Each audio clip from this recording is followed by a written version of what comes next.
After a 5-year wait, the sequel to Deus Ex Human Revolution, which was released in August of 2011, is potentially a rather conflicting experience for both new and returning players to the franchise.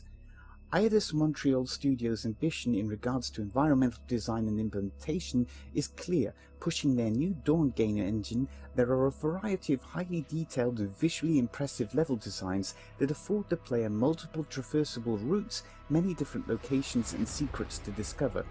There is excellent use of lighting, shading, colour, special and particle effects, and the film noir sci-fi hybrid feel of the majority of the environments is both great homage to Ridley Scott's Blade Runner and also in keeping with the design approach that was evident in Human Revolution.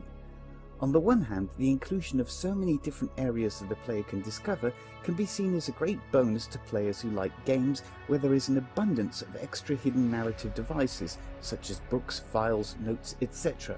On the other hand, players are already being burdened with long explanatory cutscenes full of lengthy inter-character dialogue which go into great detail about the story's plot points and the state of the Deus Ex world.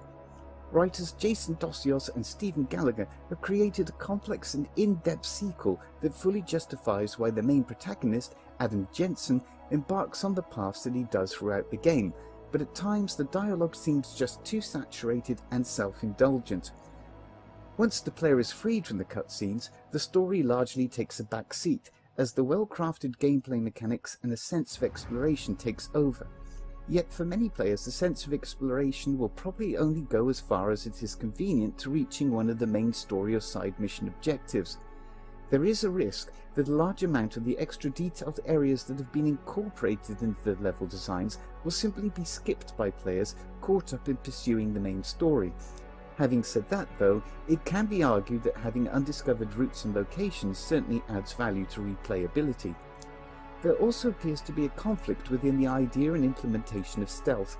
Whereas it is entirely feasible in some areas, in other areas it is extremely difficult, often resulting in combat, and in other areas and mission segments it is impossible. The combat mechanics and the array of Jensen's possible cybernetic enhancements, though, have the potential to enhance both stealth abilities and combat. Composers Michael McCann, Sasha Dikisian, whose credits include Mass Effect 3 and Borderlands 2, and Ed Harrison, have created a wonderful synth-based score that perfectly encapsulates the feel and ambience of the sci-fi film noir genre. Deus Ex Mankind Divided is a competent sequel to Deus Ex Human Revolution, offering a variety of beautifully created and densely detailed environments, intriguing player character special abilities, and a very involved sci-fi film noir thriller hybrid story. Even though the story may prove to be too overindulgent and detailed for some, the game is still both enthralling and fun to play.